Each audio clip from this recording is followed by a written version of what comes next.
গিল আকসারের পার্টনারশিপেই জয়ের ভিত তৈরি। ইংল্যান্ডকে হেলায় হারিয়ে সিরিজ শুরু ভারতের। জয় দিয়ে ইংল্যান্ডের বিরুদ্ধে ওডিআই সিরিজ শুরু করল ভারত। নাগপুরে প্রথম ম্যাচটা সহজেই জিতে গেল টিম ইন্ডিয়া। ইংল্যান্ডের 248 রান তাড়া করতে নেমে 6 উইকেট হারিয়ে প্রয়োজনীয় রান তোলে ভারত।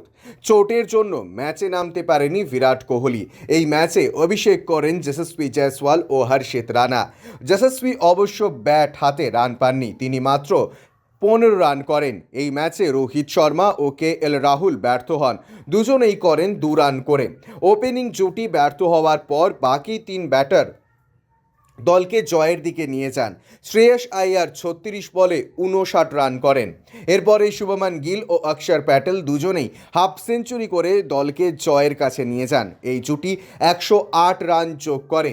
অক্ষর প্যাটেল 52 রানে আউট হলেও তিনি জয়ের ভিত তৈরি করে দেন। তবে অক্ষর ক্রিজে থাকার সময় যেই গতিতে রান উঠেছিল, তিনি ফেরার পর কিছুটা হলেও গতি কমে যায়।